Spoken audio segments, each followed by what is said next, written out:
Parfait.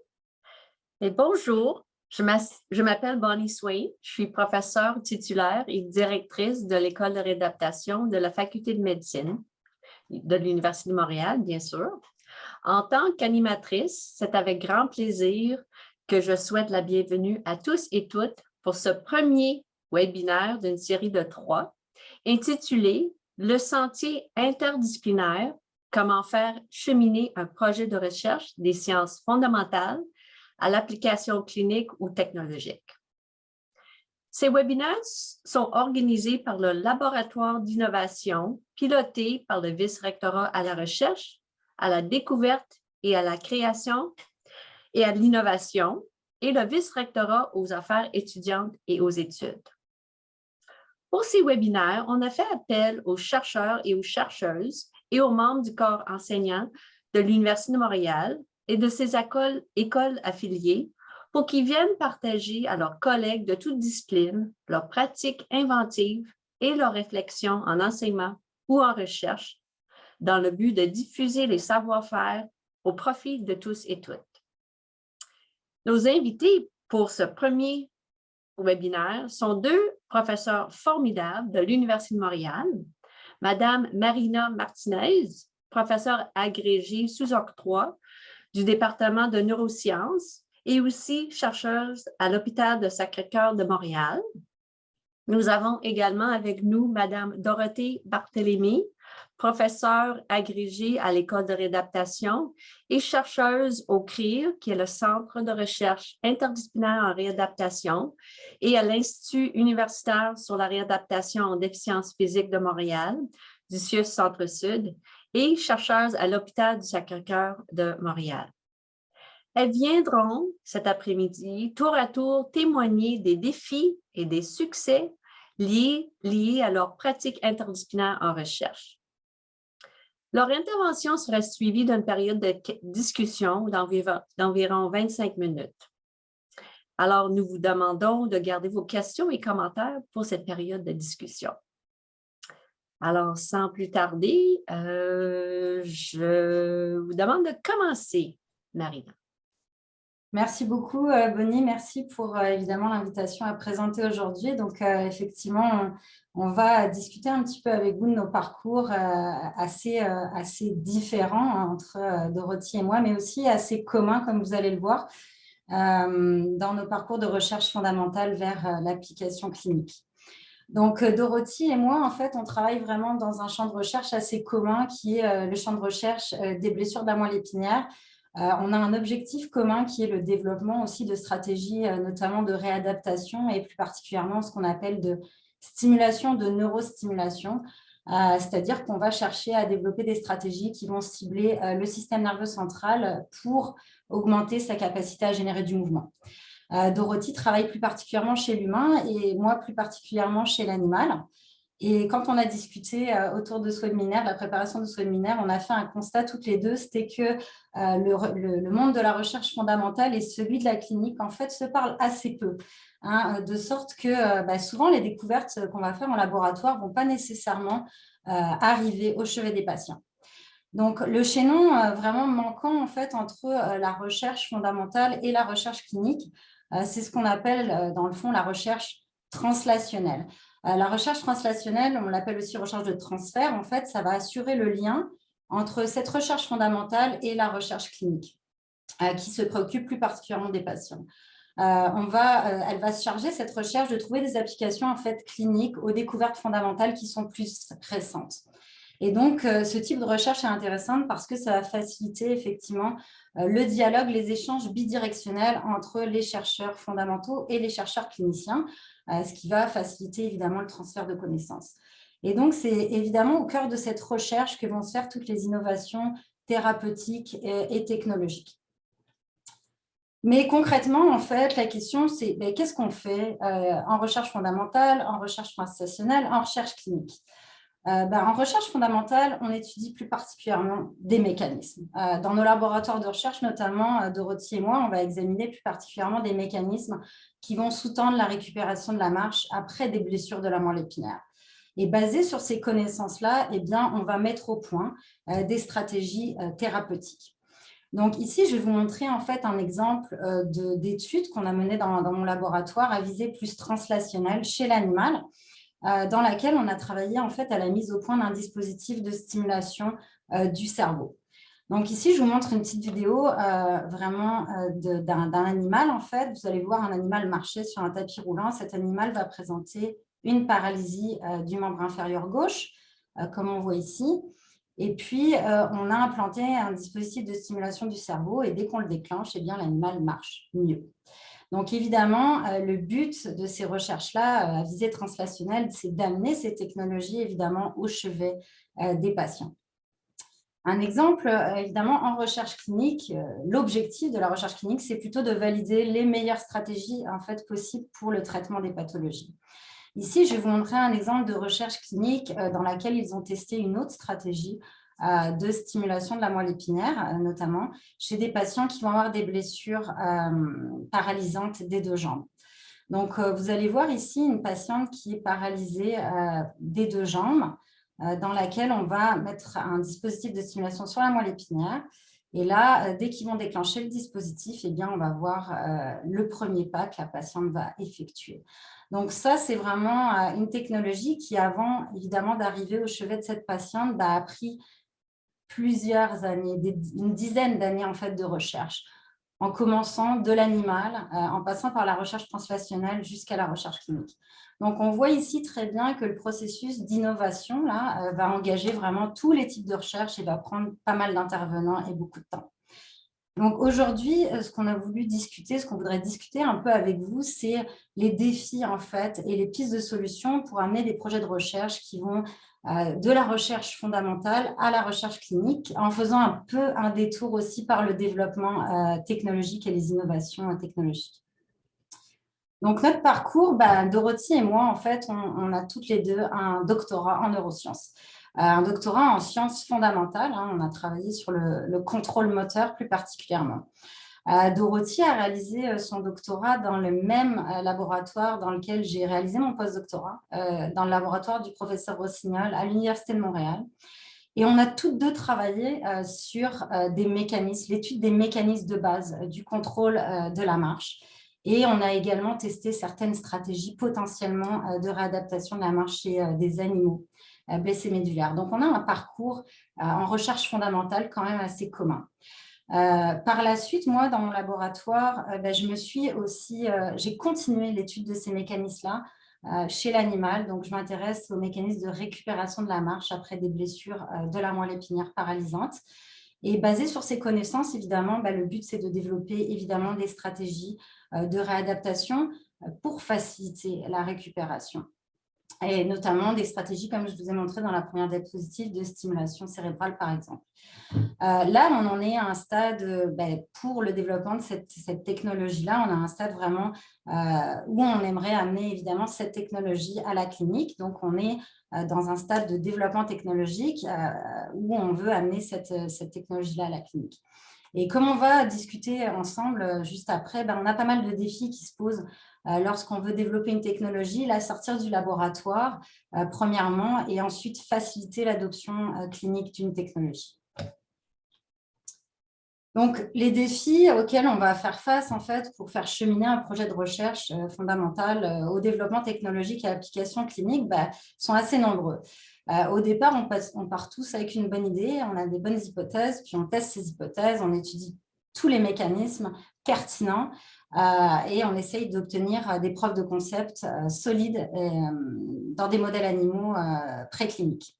On définit évidemment toutes nos cibles thérapeutiques et une fois qu'on a franchi cette étape en fait, de preuve de concept qui prend quand même déjà plusieurs années, on va utiliser en fait ces connaissances pour développer des stratégies qui peuvent aider à la récupération, dans notre cas, à la récupération de la marche.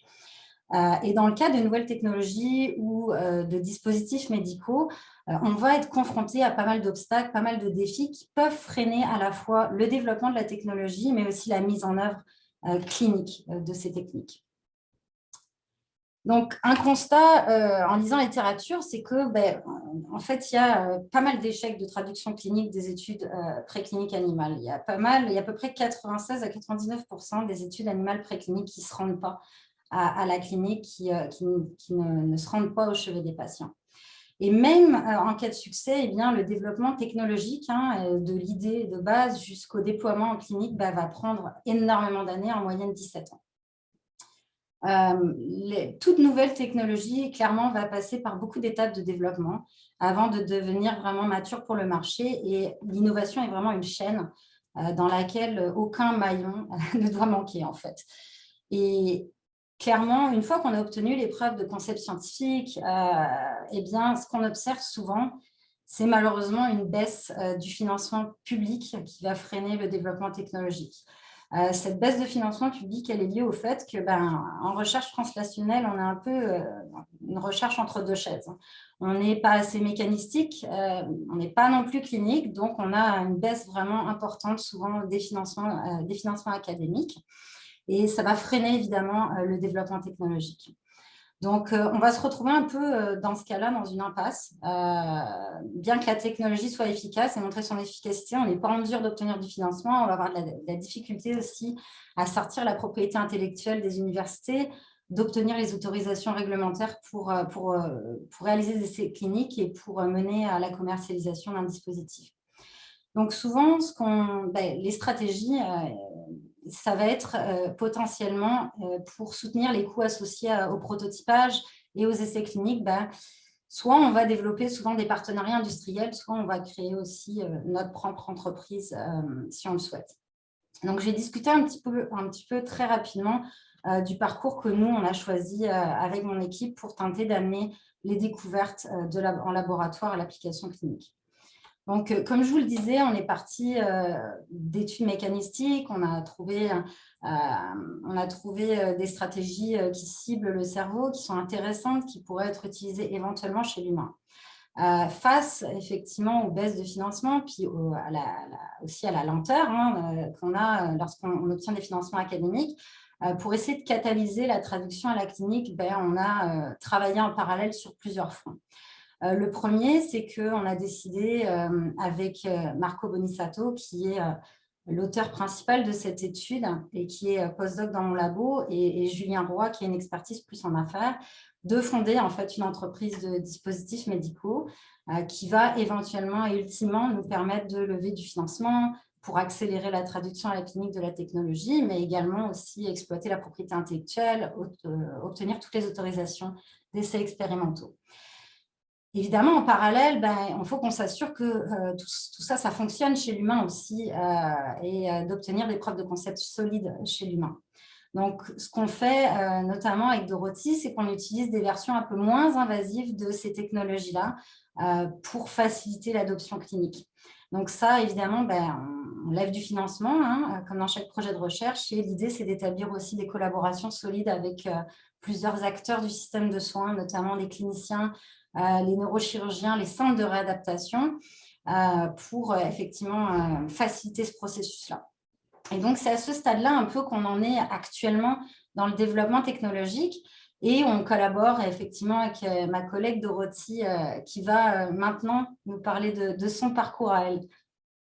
Oui, c'est ça. Bonjour, merci beaucoup Marina, parce qu'en fait, tu as vraiment bien montré juste la création de concepts, de mettre en place la technologie, les défis qu'il pouvait y avoir. Mais même une fois que ces défis-là peuvent être franchis, il y a tout un autre aspect qui est l'aspect d'implanter en clinique, d'intégrer en clinique. En fait, peut-être juste pour mettre un peu la table, l'idée de base, c'est vraiment que les neurosciences, ils ont montré que le système nerveux peut s'adapter. Puis quand avec des stimulations, comme l'a montré Marina, on pouvait faciliter cette adaptation dans différents contextes, en stimulant soit le cerveau ou la moelle épinière, comme on a vu dans les vidéos.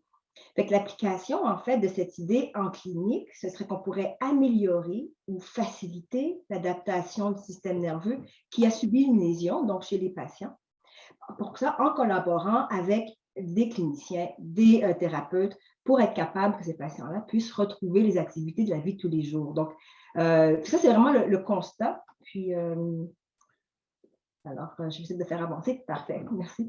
Donc, en fait, mon parcours, moi, est un peu différent de celui de Marina. J'ai vraiment du point de vue un peu plus clinique. Donc, je m'excuse, il y a des problèmes avec les les diapositives, on les partage. Mais donc, bref, moi, j'ai commencé en clinique. Donc, moi, j'ai eu un baccalauréat en physiothérapie et j'ai travaillé à temps plein en physiothérapie. Puis, par la suite, pendant mes études de maîtrise et de doctorat, j'ai travaillé à temps partiel en réadaptation. Puis, par exemple, dans mon doctorat, mon but, c'était vraiment d'essayer de comprendre, d'étudier ces capacités-là du système nerveux central de se réorganiser. Par la suite, j'ai été en Europe, moi, pour comprendre puis étudier cette capacité-là, mais cette fois-ci, chez des personnes qui ont eu des lésions au niveau de la moelle épinière, qui ont eu des lésions au niveau du cerveau, tenter de trouver des méthodes qui pourraient faciliter l'adaptation du système nerveux central de ces patients pour la thérapie, pour récupérer la fonction. Alors, quand je suis revenue à Montréal, pour tenter de valider plusieurs de ces techniques dans un contexte clinique, mais il y a eu certains, préparez-vous à arrêter, là, certains défis, certains ralentissements, certaines incompréhensions aussi, je pense que je peux dire, qui n'ont pas facilité le tout.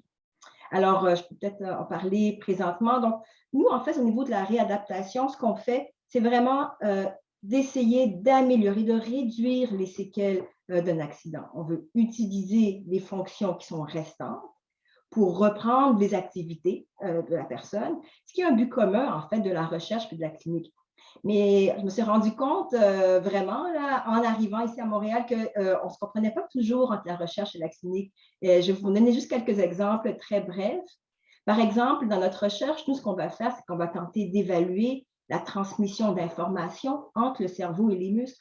On veut savoir comment est-ce qu'après une lésion, soit au niveau du cerveau ou de la moelle épinière, l'information, notre volonté de faire un mouvement, elle va se traduire au niveau de l'activation du muscle. Comment ça va prendre le contrôle?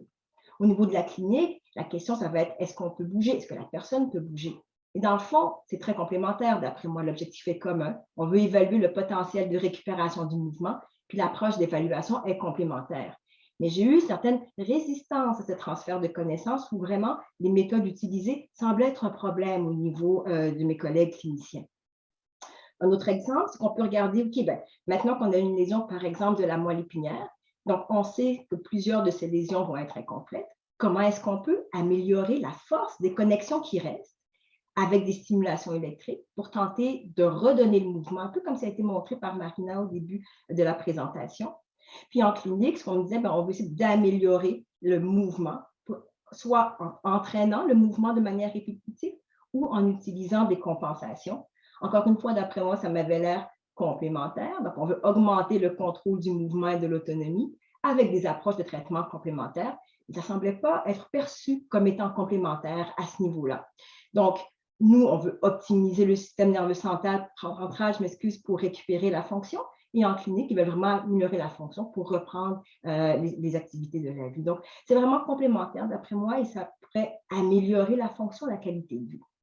Cependant, j'ai eu, comme je vous ai dit, certains obstacles où là, il y avait une certaine incompréhension du côté en réadaptation et je dois dire, dans d'autres domaines, ça peut fonctionner, mais c'est vraiment dans ce contexte-ci où là, j'ai remarqué vraiment différents obstacles. Le langage, le lexique était un peu différent.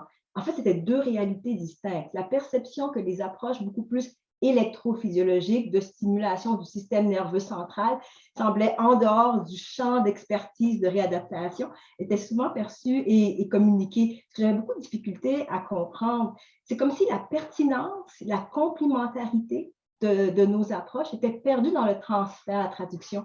Ça, j'ai mis un peu l'image de Lost in Translation, c'est vraiment souvent des humeurs dans lesquelles je me sentais où je ne comprenais pas trop qu'est-ce qui était perdu.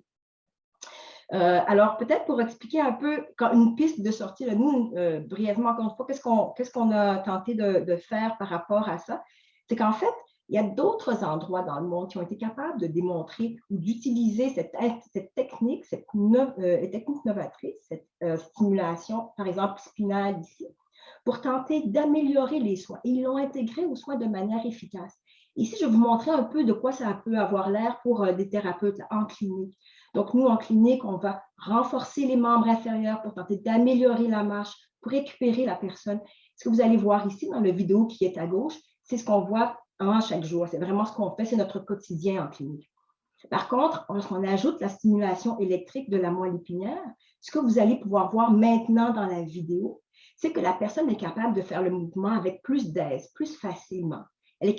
l'entraînement est capable d'être plus efficace. On peut répéter le mouvement plus souvent. Et souvent, pour l'apprentissage moteur, la répétition, c'est ce qui est le plus important, hein, c'est répéter le mouvement jusqu'à ce qu'on puisse avoir assez de force pour le faire. Donc, en fait, ces informations-là, ces vidéos-là ont permis d'avoir, si vous voulez, contrairement au feu rouge tout à l'heure, un feu vert.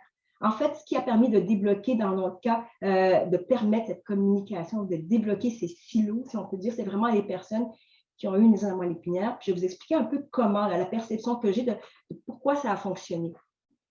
Entre autres, dû aux médias. C'est que les médias, ils ont amené aux patients l'information, que ce soit CNN ici, ou BBC, ou même Radio-Canada ici, que ce soit en anglais ou en français.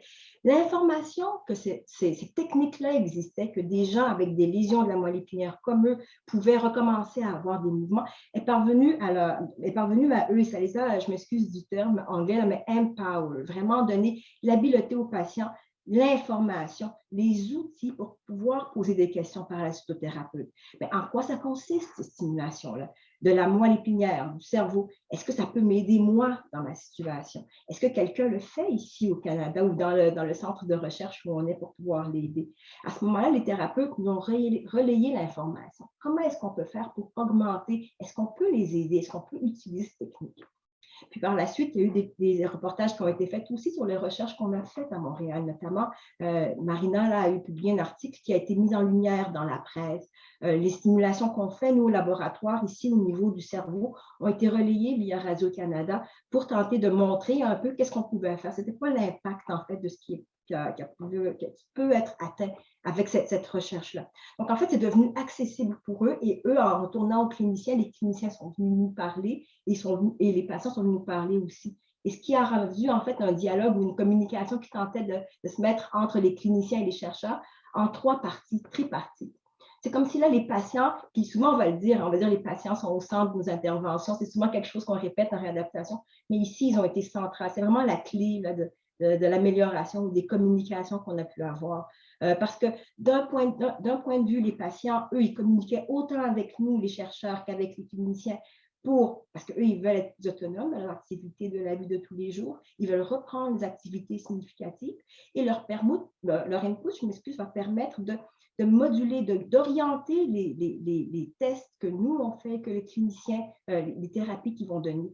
Et nous, en tant que chercheurs, on va vraiment proposer des approches, oui, c'est vrai, mais on va aussi être à l'écoute des réflexions des cliniciens et des patients pour tenter d'orienter le développement de nos traitements, des innovations en lien avec ça. Et les cliniciens aussi, ils sont intéressés parce que ça peut bonifier leur traitement. Donc, vraiment, cette communication-là, je pense, ça a été la clé pour tenter d'arriver on est encore dedans, donc je ne peux pas dire que c'est fait. On est encore constant de tenter d'expliquer, mais vraiment tenter de voir le patient qu'on veut, tous les deux, on a un but commun, tous les trois, pour tenter d'améliorer la récupération. En fait, c'est en discutant, on peut l'avoir. C'est ce dialogue-là est présentement présent et peut permettre d'améliorer le tout.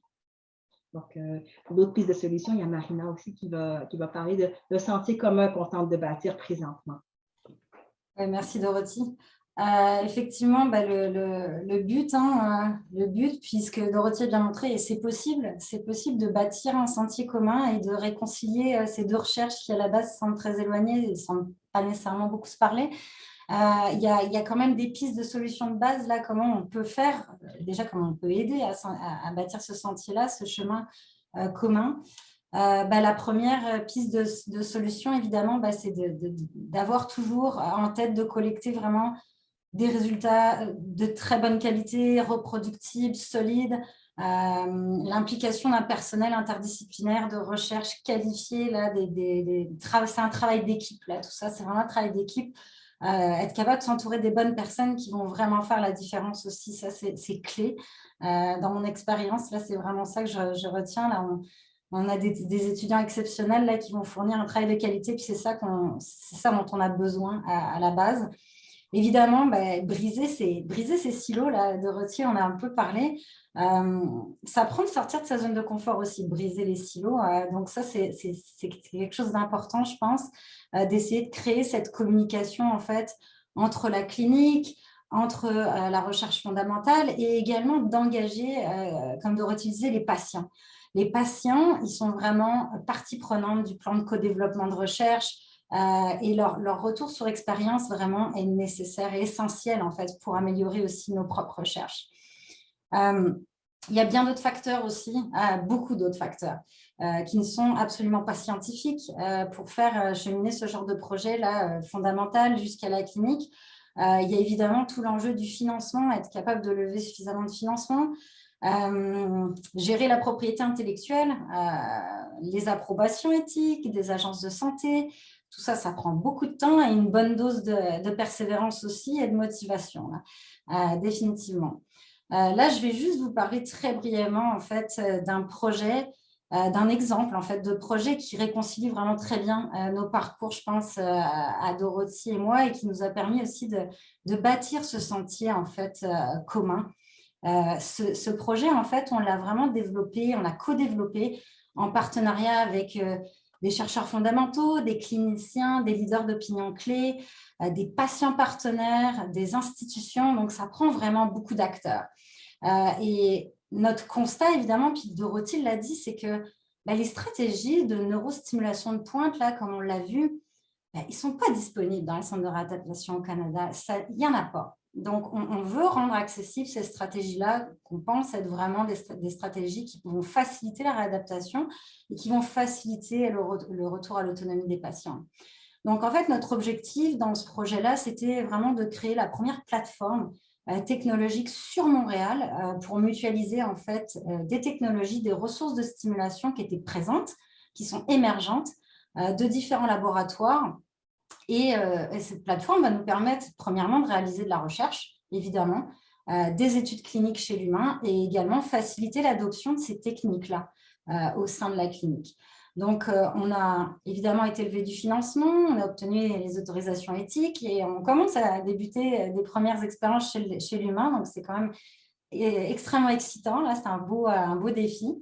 Donc, en fait, c'était un peu pour vous montrer ici que c'est un exemple vraiment concret là, de partenariat interdisciplinaire là, qu'on a mis en place et qui va ultimement nous permettre de faire cheminer nos projets de recherche fondamentaux vers l'application clinique. Donc, je vais terminer ici de parler pour ouvrir éventuellement la discussion aussi au public, puis avec Bonnie aussi.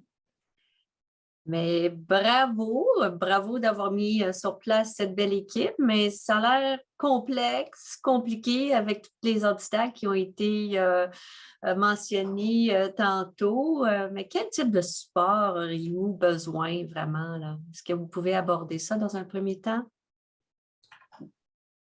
On avait préparé une petite diapo qui regroupe pas mal de défis en fait et de supports potentiels dont on aurait besoin. Là, on a tous, Dorothy et moi, on a quand même identifié pas mal de supports potentiels dont on pourra avoir besoin. Puis moi, le premier, peut-être que je voudrais parler, puis Dorothy pourra aussi poursuivre, c'est la reconnaissance de ces obstacles-là en premier lieu.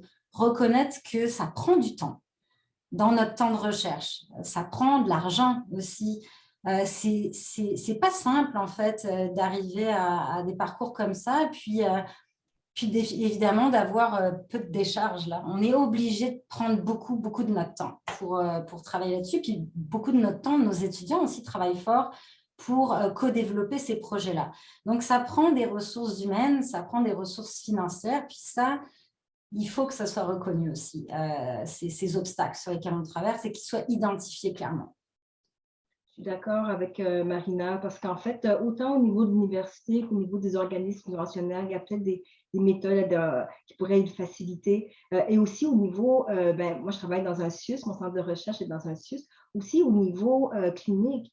Par exemple, il y a des chercheurs qui se spécialisent en implantation, tout ça. Vraiment d'avoir cette collaboration, cette mise en commun de connaissances pour permettre, si vous voulez, d'avoir ce partenariat.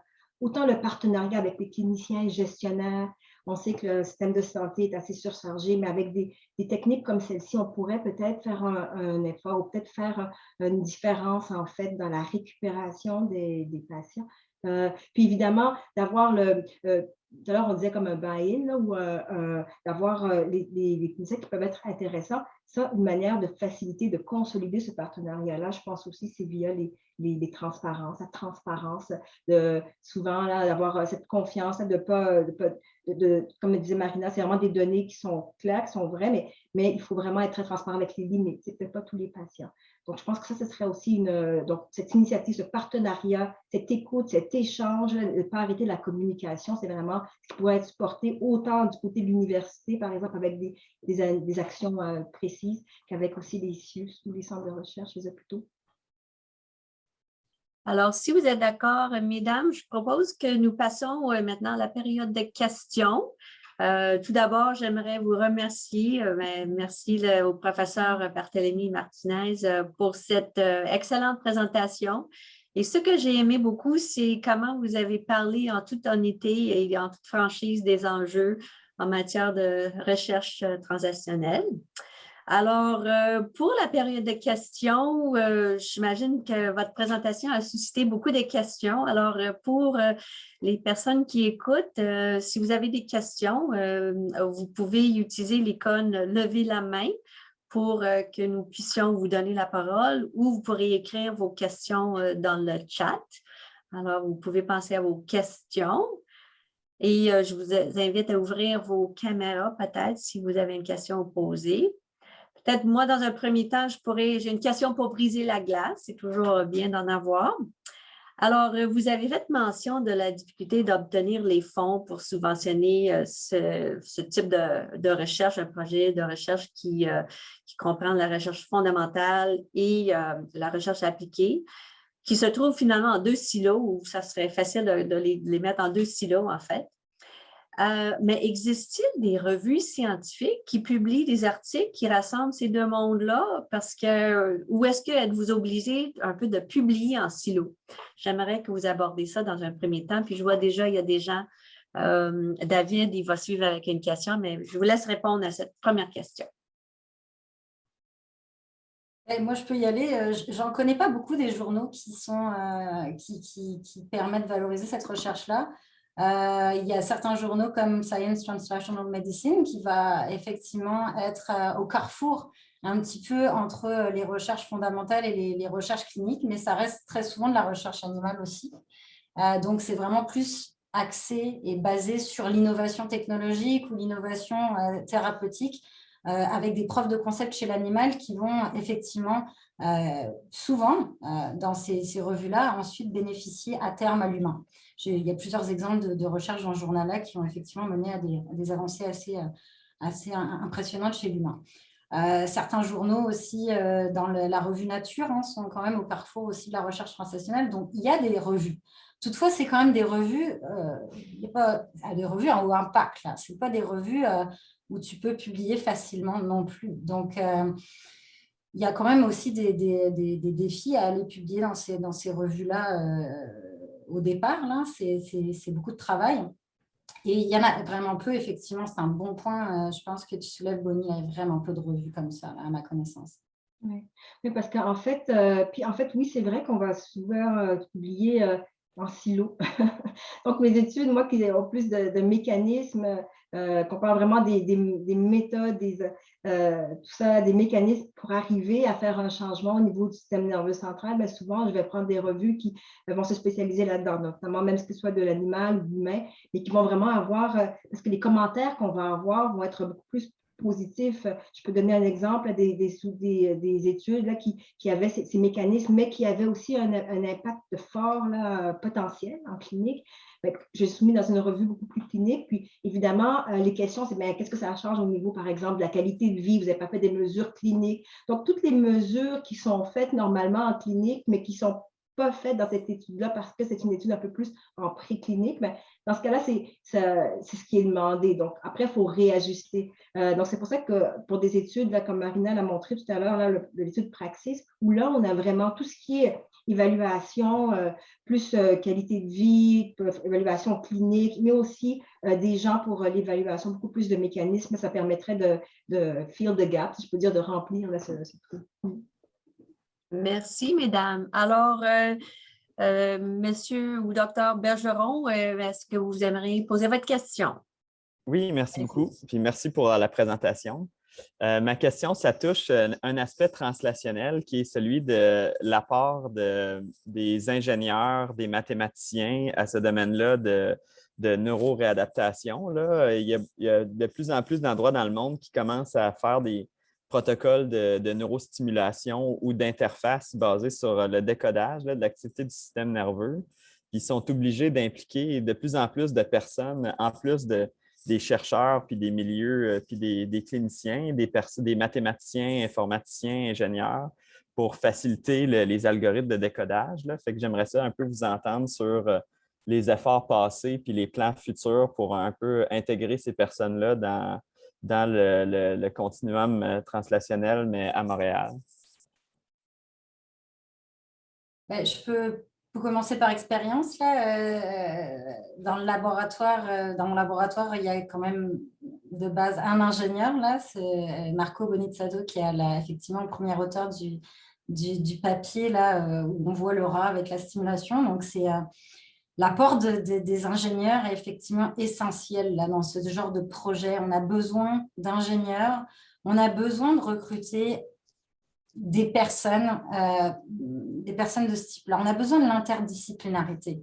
On ne peut pas rester là en silo dans ce cas-là, parce que ces technologies-là, on a beau, nous, être neuroscientifiques, avoir les idées de base, mais sans le développement technologique, on ne fera rien.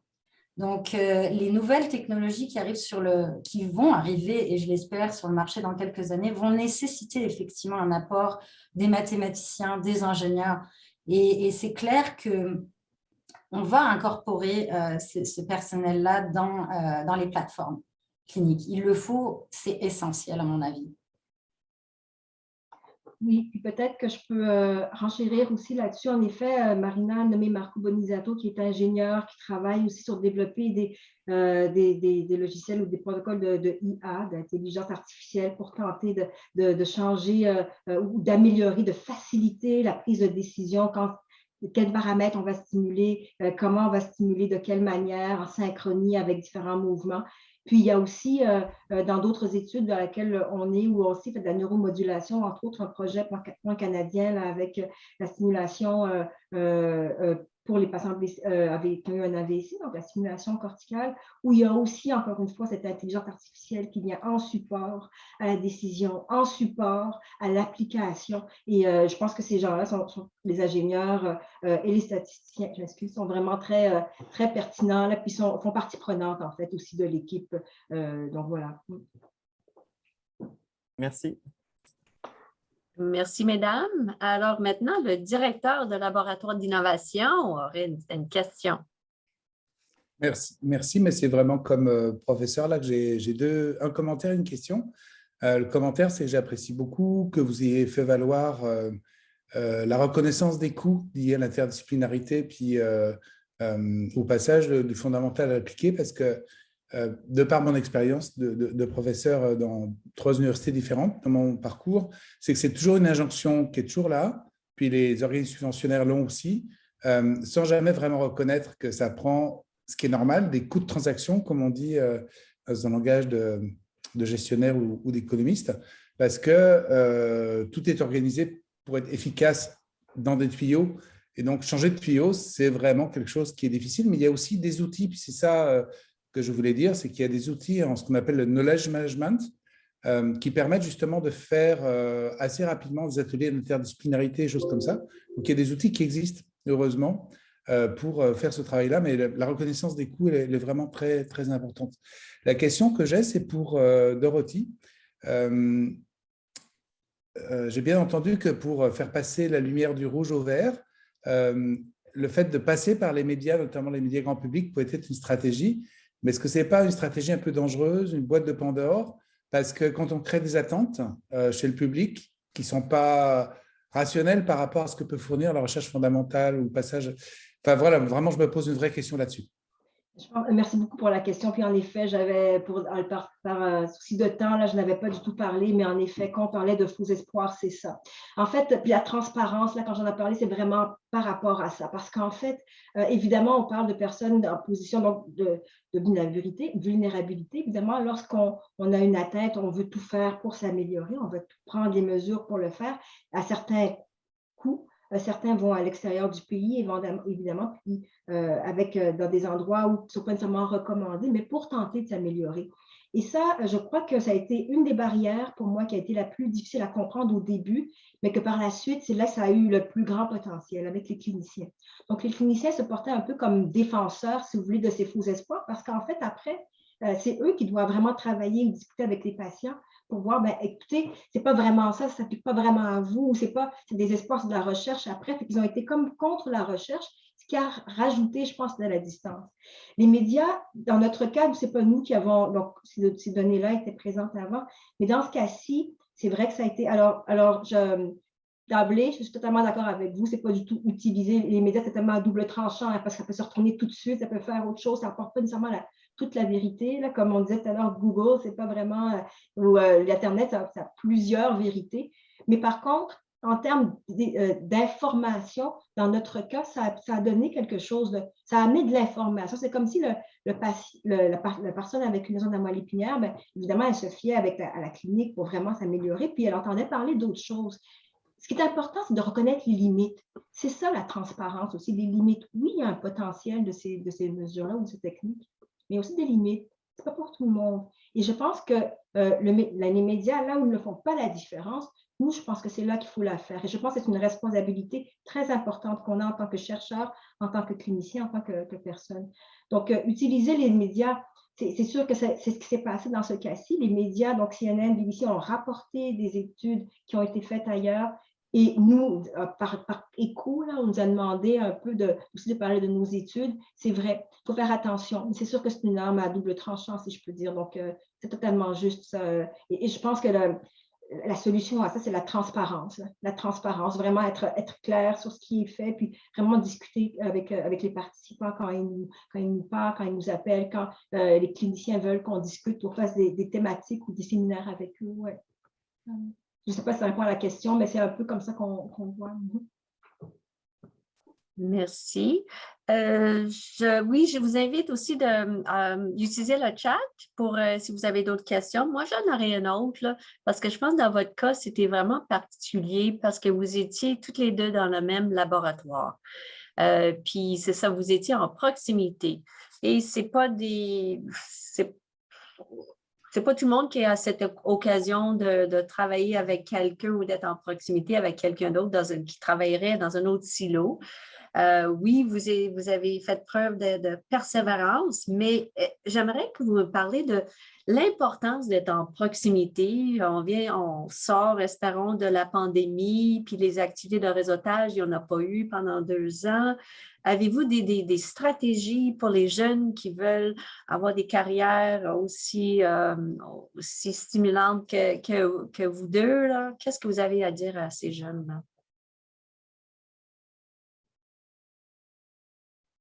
Veux-tu débuter ou comme tu veux? Pas de souci. Mais en fait, c'est vraiment, vraiment, je peux le dire, Marina, dans sa diapositive, avait marqué une bonne dose de motivation. Je pense que c'est vrai. C'est un peu, je pense que la première chose, c'est vraiment d'aimer ce qu'on veut faire, d'avoir vraiment une idée d'intérêt important. Puis après ça, les soucis, on a eu 2 barrières. Là. Une, premièrement, quand j'ai passé de clinique à fondamentale, ce qui est un chemin peut-être un peu moins fréquenté, peut-être un peu plus maintenant, dans les prochaines années, ça va être aussi le cas, mais moins fréquenté. Puis après, d'aller faire le lien avec de refaire le lien avec la clinique par la suite.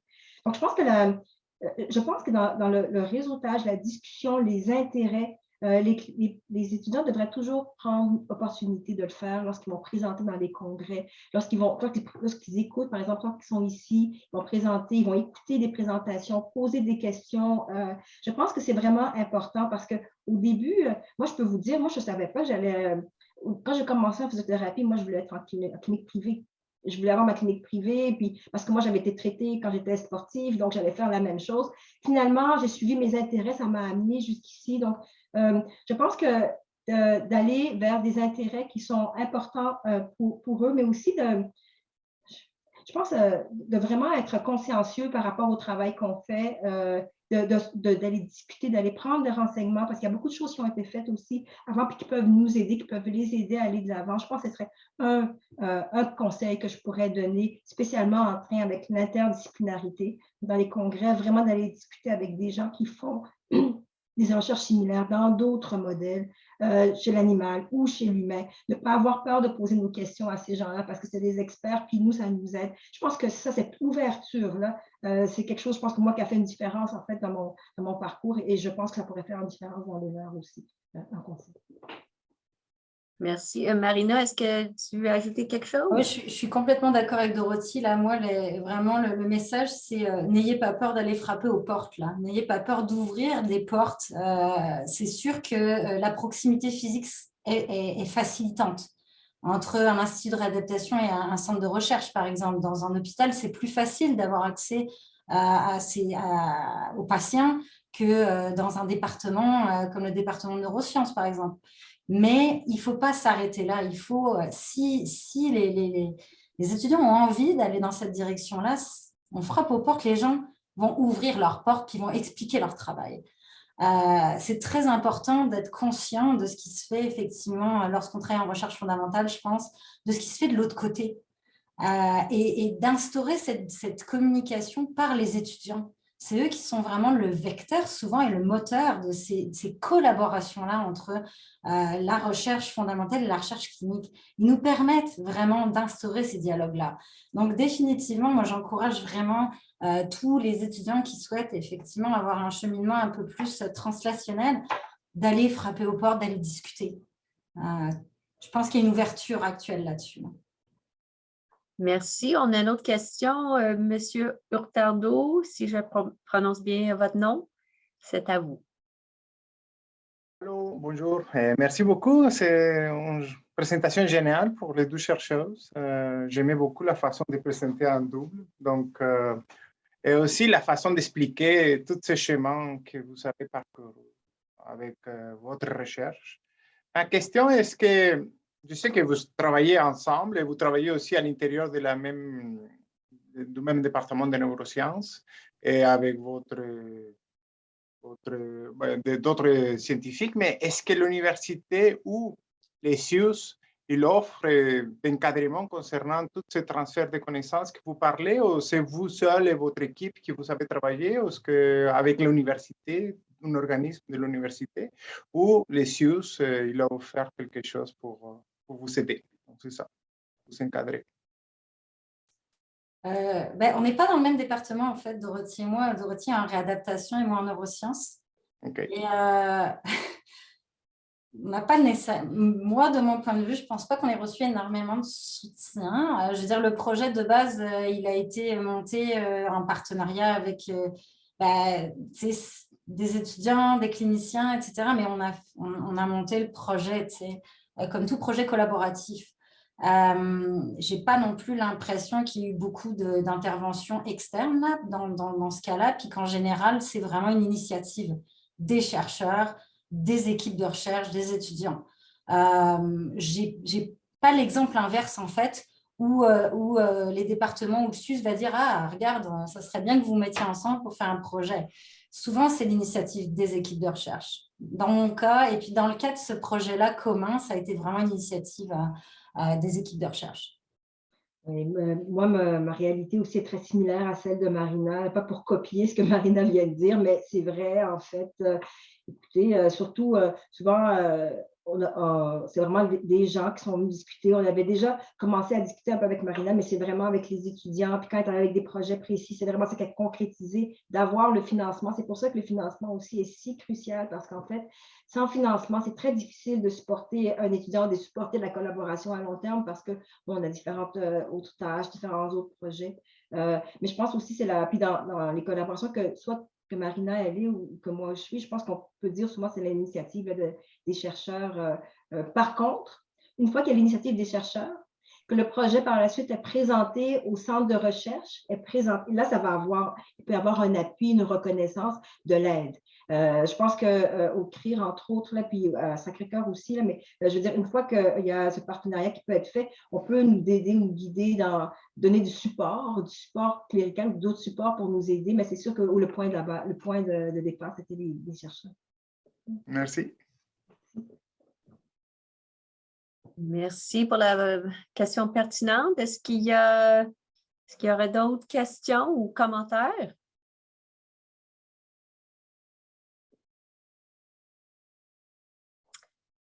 Alors, sinon, je voulais juste vous dire que vos témoignages ont illustré concrètement les défis et les succès de la pratique interdisciplinaire de recherche. Bravo à vous deux d'avoir surmonté ces nombreux défis. Vraiment, je pense que vous êtes une source d'inspiration pour toutes celles qui envisagent des projets semblables. Je vous remercie pour vos excellentes présentations et surtout pour cet bel échange. Je pense que ça a suscité d'autres questions, puis peut-être les gens pourraient communiquer avec vous directement par courriel par la suite. Et je tiens à remercier vous, chers auditeurs et auditrices, pour votre écoute active. Avant de se quitter, je tiens à vous rappeler du prochain webinaire qui aura lieu le 12 avril, toujours à midi, qui s'intitule « Se former à la pratique en contexte de diversité, les bons coups de la co-création ».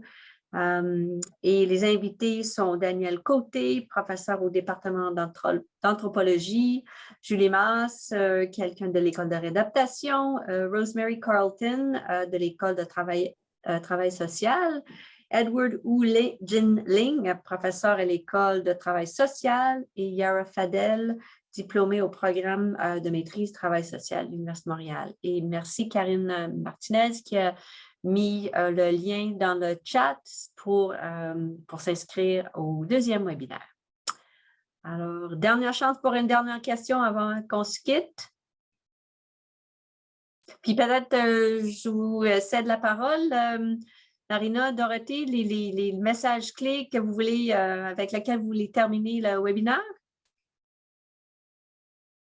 Lâchez pas.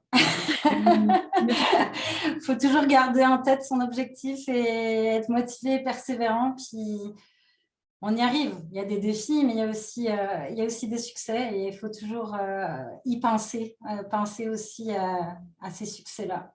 Et je te remercie beaucoup, Bonnie, d'avoir animé le séminaire aussi. Et puis pour l'invitation, évidemment.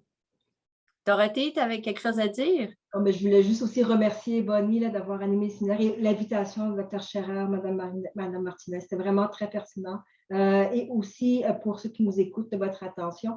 Et vraiment, comme disait Marina, il faut vraiment, si vous êtes intéressés, n'hésitez pas à appeler, à contacter, à emailer. Les professeurs sont souvent très positifs par rapport à ça. Et puis, ça fait en sorte que ça peut amener à des nouvelles découvertes. Donc, je vous remercie. Alors, je ne sais pas si vous lisez, mesdames, les messages dans le chat. Merci beaucoup. Pertinente, bon succès pour la suite. Puis c'est ça, on peut souhaiter aux autres bon succès pour la suite de leur carrière. Alors, merci beaucoup à tous et à toutes. Alors, je vous souhaite un excellent après-midi.